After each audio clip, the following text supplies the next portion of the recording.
Баяр баясгаланг олхон. Монгол эмэгтэйн Христ рүү ирсэн аялал. 1-р бүлэг. Өөрчлөлтийн салхи. Монгол бол доврохог тал нутаг, уудам тэнгэр, халуун төөнсөн элсэн цөлийн орон. Өөрсдөөс нь өмнөх болон хойших ямар ч захирагчдын эзэлж байгаагүйгээр дэлхийн ихэнхийг Монголын айрам 13 дугаар зуунд байлдан дагуулж байсан түүний дайчин өнгөрсөн үе нь тэнд амьдарч буй 3 сая 200 мянган хүний хувьд бүх зүйлийг илэрхийлдэг. Янжмаагийн төрсөн 1978 оны 10 дугаар сарын 4-ний өдөр нь уулсын дундах өндөрлөг хүндийд оршдог нийслэл Улаанбаатар хотын намрын нэгэн сэвссэн салхитай сэрүүхэн өдөр байсан болов. Тэрээр хотын зүүн хэсэгт байрлах ядуувтар гэр хорооллын ойролцоох төрөх эмнэлэгт мэндэлсэн ажээ. Түүний ээж Даштавагийн цэнд маань энэхүү гэр хороололд амьдарч байсан юм. Тэрээр жирэмсэн байхдаа элсэн чихэртэй цай их уудгаас охин нь арсны их тууралттай төрсөн байв. Янжмаагийн хорвоод мэндэлсэн нь үнэхээр гайхалтай зүйл байв. Улаанбаатар хотоос баруун хойш 340 милийн зайд орших уулархаг Хөвсгөл аймгийн иргэн Цэндмаа хэмээх намхаан биетэй царайлаг эмэгтэй хүүхэд байхдаа хүн дээр өвдөн халуурч түнхэн мултарчээ. Түүний баруун ташааг эмчлэх зорилгоор мис засал хийсэн боловч бүтлгүйтэж баруун хөлийг нь богиносгосон байна. Залуу эмэгтэйг жирэмслэх үед эмч нар хүүхэдтэйх нь хэтэрхий эрсдэлтэй гэж үзэн хүүхдээ авахуулахыг түүнд зөвлөжээ. Гэвч Цэндмаа энэ нь түүний цорын ганц төрөх боломж байж магадгүй гэж үзээд авахуулахаас татгалзсан байна. Ямар нэг муу зүйл болохгүй байлгах үүднээс Янжмааг хийсвэр хагалгаагаар төрүүлж заншил ёсоор аавынх нь нэрээр Жутман хэмээн овголжээ. Балчир Янжмаагийн арьс нь байнга туурдгаас их өвдөж түүнд орчин үеийн ангаах ухаан юу ч хийж чадахгүй байсан тул эмч нар уламжлалын эмч болохыг зөвлөжээ. Түүний аав Улаанбаатар хотоос урагш 21 милийн зайд орших тоостой халуун Налай хот руу явж Төмрөө хэмээх уламжлалын эмчийг олжээ. Төмрөө эмч тэр маргааш идгэрнэ. Эсвэл хэд хоногийн дараа үхэн гэж аавд нь хэлсэн байна. Харин Янжмаа амьд үлдсэн юм. Түүний эцэг нь баруун Монголын увсаас гаралтай. Ойр довгийн 4-д ястан хүн юм. Тэд ногоонуудтэй цайвар зүс царайтай хүмүүс байдаг. Янжмаагийн аав армийн хошууч байсан.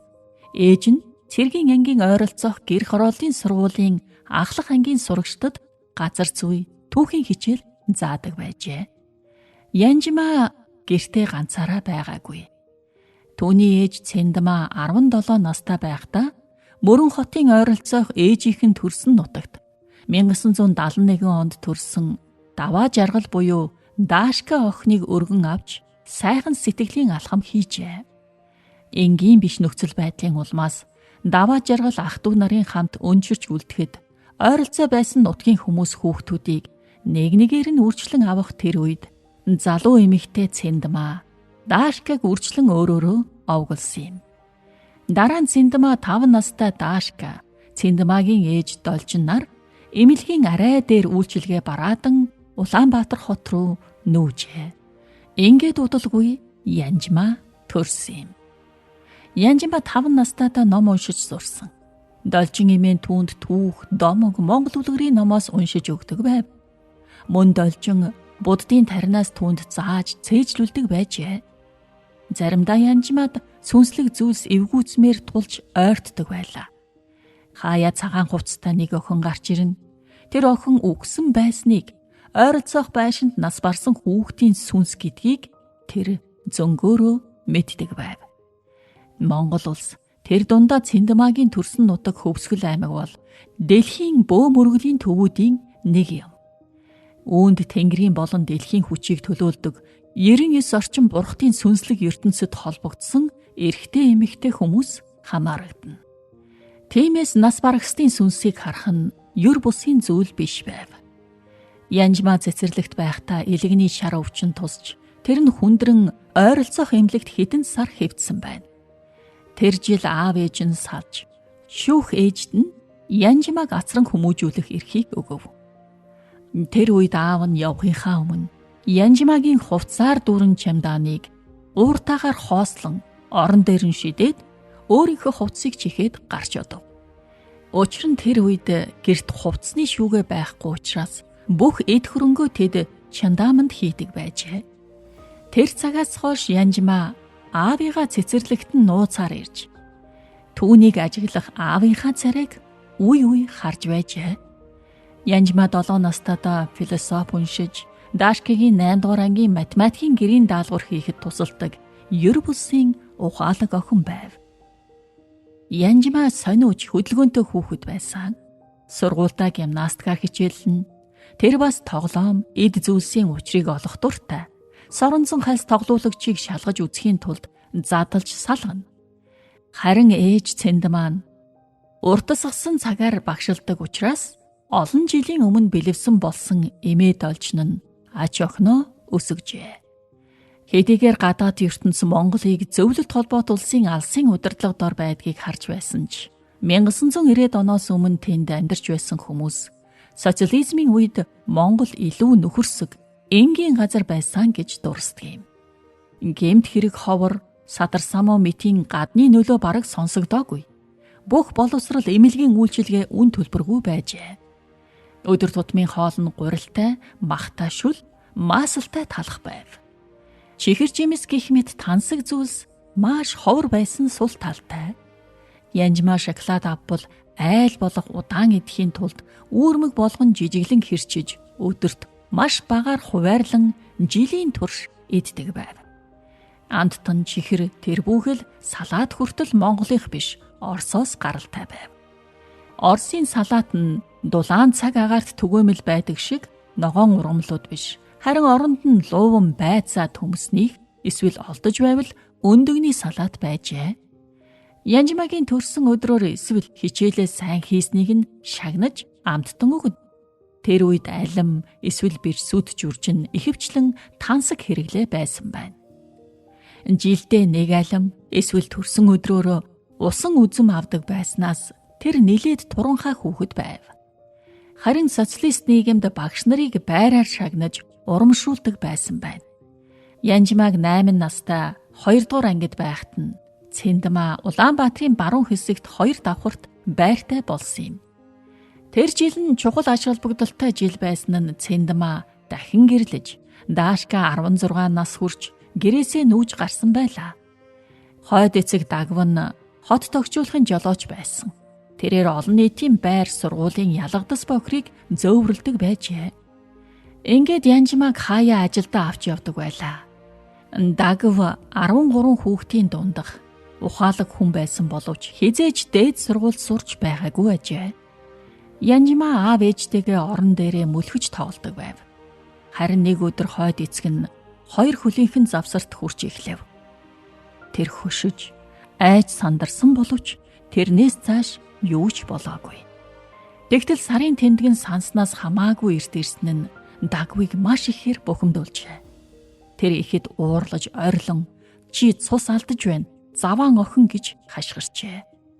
Ээж нь юу болсныг тайлбарлаж хэлтэл айж сандарсан Янжмаа уйлсаар байлаа.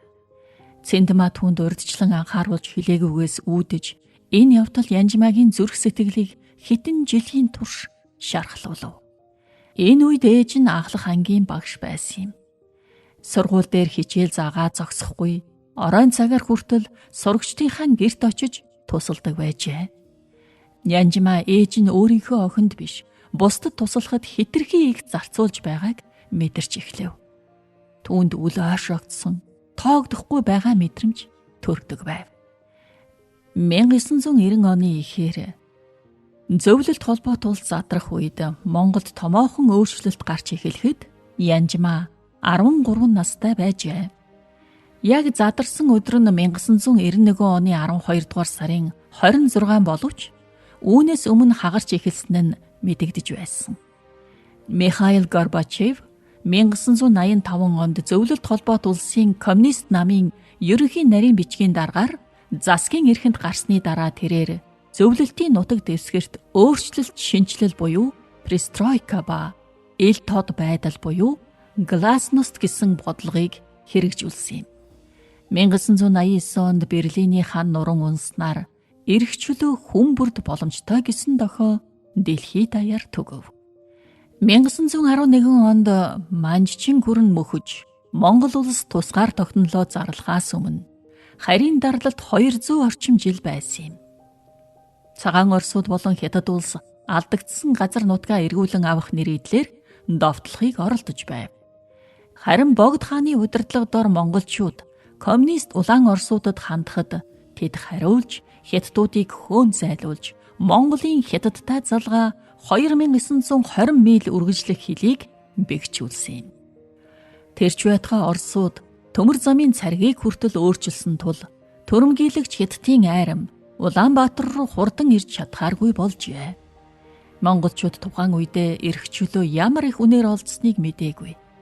Тэр зардал нь Зөвлөлт холбоот улсын дагуул шахуу улс болсон явдал юм. Ингээд өсөж дэвшиж буй залуу удирдагчийн нэг нь Монгол ардын партизануудын командлагч Дамдны Сүхбаатар байжээ. Аав нь голд сүхээ алдсны дараа түүнд Сүхбаатар гэдэг нэр өгсөн ба энэ нь Сүхба Баатар гэсэн утгатай. Сүхбаатар 1921 оны 7 дугаар сард Монголын цэргийн удирдагч болов. Гэвч тэрээр 2 жилийн дараа 30 наснда учир битүүлгээр нас баржээ. Хэдэн 10 жилийн дараа Улаанбаатар хотын төв талбайг түүний нэрэмжит болгожээ. Сүхбаатрын гэргийг Янжма гэдэг. Тэр хоёр галсан химээх хүүтэй байжээ. Эхлээд эцэг эх нь охиноо Дэндүү ядуу Сүхбаатартай гэрлэхийг зөвшөөрдөггүй байсан. Гэхдээ бүсгүй ямар ч байсан түүнийг сонгосон.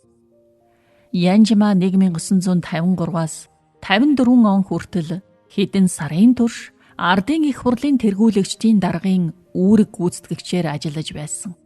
Дэлхийн анхны эмэгтэй төрийн тэргүүн гэдгээрээ түүхийн номд бичигдсэн. Мөн тэр төрийн хэд хэдэн өндөр албан тушаалд ажиллаж байжээ. 1924 онд Монгол ардын хувьсгалт нам хэмээх коммунист намаар удирдуулсан засгийн газар байгуулагдав. Гэтэл монголчуудын чөлөөлөлт гэж бодож байсан зүйл нь тамийн 70 жил болж хувирав. Тэрээр зөвлөлтийнх нь нүүдэлчдийг нэгдэлжүүлэх гэж оролдсон боловч бүтлгүйтэж бөөнөрөө өлсөглөнд нэрвэгдэв. Засгийн газрын анхны бай бол буддын шашны лам нар байсан. Коммунистуудын итгэдэггүй дээд бодит байдлыг харуулсан сүнслэг хүч байв. Мянган хүнийг сүм хийдд нь буудан хороож, улсын нэг захаас эхлээд нөгөө зах хүртэл булшилж, орон даяар оюун санааны хувьсгал хийхийг зорив. Тус улсын оюун санааны бүтцийг бүрдүүлсэн 800 орчим сүм хийд сүрчээ. Нийтээр ингэж хоморголон устгасныг хүлээн зөвшөөрөх хүртэл хэдэн 10 жил өнгөрсөн. Өнөөдөр ч Монголын нийгмийн амьдралд энэ тухай бараг л ярьдаггүй. Энд зөвхөн шашин хөндөгдсөн юм биш. Монголчуудыг дэлхийн хүчирхэг улс болгосон 13 дугаар зууны цэргийн удирдагч Чингис хааныг ч дурдахыг хоригложээ. Чингис хааныг оргилд гарахад Монголын нүүдэлчдийг оруулахгүй тулд барьсан Хятадын цагаан хэрэм 1000 жил болсон байлаа. Эдгээрийн алинч 1921 оноос өмнөх Монголын түүхийг арилгах гэж оролдсон Оросуудыг гайхшруулж чадаагүй. Худам бичиг гэгддэг уламжлалт Монгол бичгийг 1940-од онд Кирилл үсгээр сольжээ. Оросуудыг анх ирэхэд Монгол улс дэлхийн хамгийн хүйтэн өвлийн цаг агаарыг тэсвэрлэж сурсан нүүдэлчин соёлтой ард түмэн байсан.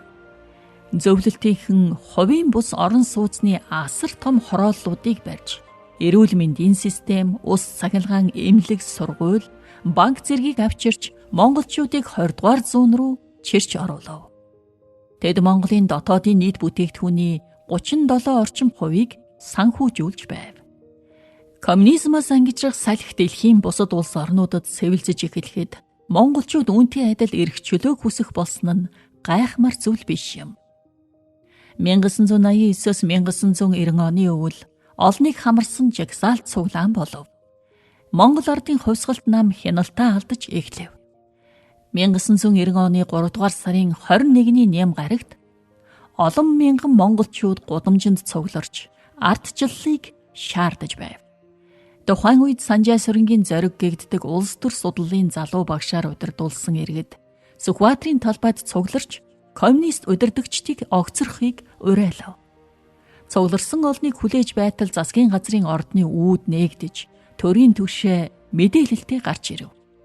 Монгол ардын хувьсгалт намын улс төрийн товчоо огцорч аль болох хурдан ардчилсан сонгуул явуулах тухай зарлав. Тэнд цугласан 100 мянга гаруй монгол уухайлан дэмжиж байв. Харин Янжмаа энэ бүхнийг зурагтаар үзэж бас эмээ ээж хоёрынхоо хамт Сүхбаатарын талбай дээр очиж цугларсан олныг харсан байлаа. Ингээд 5 дугаар сард үндсэн хуульд өөрчлөлт орж сөрөг хүчин, хууль тогтоох байгууллага, ерөнхийлөгчийн тамгын газрыг ажилуулахыг зөвшөөрсөн байдаг. 1990 оны 7 дугаар сарын 29-нд Монгол улсад олон намын оролцоотой анхны чөлөөт сонгуул болж нийт сонгогчид 85% саналаар Монгол ардын хувьсгалт намыг дэмжсэн. Гэвч өөрчлөлт хаа сайгүй байсан ба зөвлөлтүүд засгийн газрын бүх дэмжлэгээ татав. Ингэж дэмжлэгээ гэнэт татсны улмаас инфляц огцом үүсэж ажлын байрны хомсдол бий болж Монголын эдийн засгийг сүрүүлэх шахсан юм. Удалгүй монголчууд өөрсдөө бие дааж эхэлжээ. Харин хэдэн сарын дараа Янжмаа 12 нас хүрч амьдралынхаа хамгийн хэцүү өдрүүд рүү орох болно. Америкийн нэгдсэн улсын зохиолч сэтгүүлч Жулия Дewey-ний бичсэн Баяр баясгалан олхон буюу Монгол эмэгтэйн Христ рүү ирсэн аялал номын 1-р бүлгийг та хүлээн авч сонслоо.